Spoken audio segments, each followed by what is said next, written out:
Halo sobat-sobat Sarku. Assalamualaikum warahmatullahi wabarakatuh. Shalom, Om Swastiastu, salam sejahtera untuk kita semua.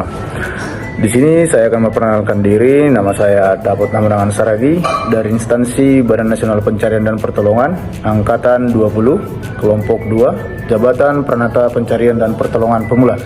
Ya, di sini saya akan memaparkan materi yang saya dapat nih terkait manajemen ASN dan Smart ASN yang saya pelajari dari agenda 3, di mana pembelajaran materi manajemen ASN saya maknai sebagai landasan penting untuk memahami bagaimana sebuah organisasi pemerintah dapat berjalan dengan efektif dan efisien. Manajemen ASN mengajarkan saya bahwa setiap pegawai memiliki peran strategis yang harus dikelola dengan baik melalui sistem merit, mulai dari rekrutmen, pengembangan kompetensi, penilaian kinerja, hingga penghargaan dan sanksi. Materi Smart ASN saya maknai sebagai panduan untuk menjadi ASN yang relevan dengan tuntutan zaman. Dalam praktiknya di dunia kerja, saya harus mampu beradaptasi dengan perubahan teknologi, bekerja sama dengan rekan lintas bidang, serta mengedepankan pelayanan publik yang responsif dan berkualitas. Smart ASN juga mendorong saya untuk berpikir kreatif, inovatif, serta menjunjung tinggi nilai-nilai berakhlak dalam setiap tugas dan keputusan saya. Sejalan dengan itu, hadir juga konsep Smart ASN. Seorang ASN di era digital dituntut untuk cerdas, adaptif, inovatif, berintegritas, dan mampu menguasai literasi digital. Ada 4 pilar literasi digital yang wajib dimiliki. Yang pertama, digital skills. Yang kedua, digital kultur. Yang ketiga, digital etik dan digital safety. Dengan pilar ini, ASN diharapkan mampu menghadapi tantangan digital sekaligus menjaga kepercayaan publik.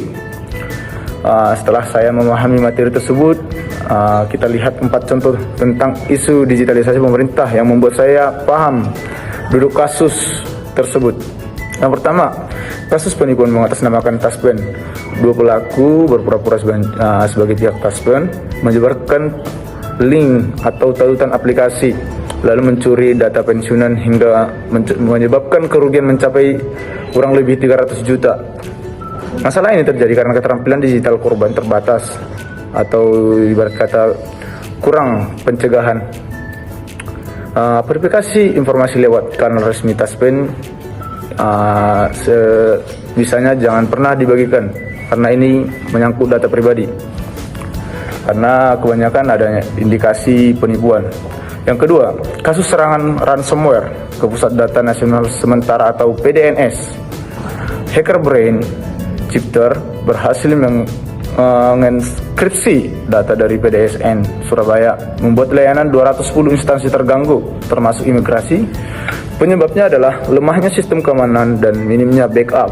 Solusinya meliputi audit keamanan rutin, backup multi-level, pembentukan pusat operasi keamanan cyber nasional, dan peningkatan literasi digital ASN khususnya di bidang keamanan data.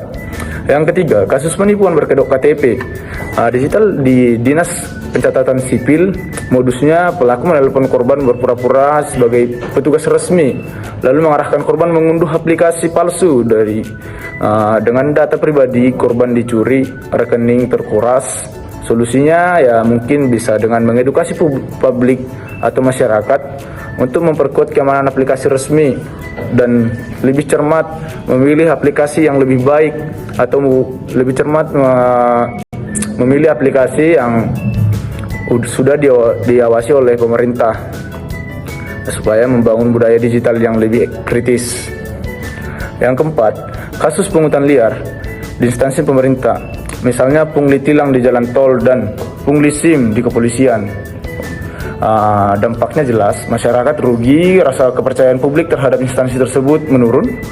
Penyebabnya adalah lemahnya pengawasan dari sistem atau pengawasan manual. Solusinya adalah melakukan penerapan aplikasi pelayanan publik berbasis digital atau kampanye digital dan penguatan pengawasan internal. Dari beberapa kasus tersebut, saya menyimpulkan bahwa digitalisasi ini membawa pengaruh negatif dan pengaruh positif.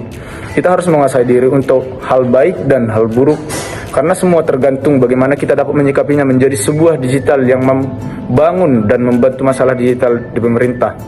Oleh karena itu, Kita sebagai CASN dituntut untuk menjadi smart ASN yang profesional, kompeten, dan berintegritas, serta mampu menguasai 4 pilar literasi digital. Dengan begitu, ASN dapat melindungi data masyarakat, memberikan pelayanan dan transparan, bebas pungli, dan menjadi kepercayaan publik di era digital. Demikian yang dapat saya sampaikan. Semoga apa yang saya paparkan rekan-rekan dan teman-teman saya sendiri menjadi pembelajaran untuk membentuk kita menjadi seorang ASN yang teladan dan menjadi contoh baik. Oke, terima kasih. Assalamualaikum, shalom, om santi om. Quick respon, Afikna menjaga samagram, profesional, modern, teruji. We are family. Terima kasih.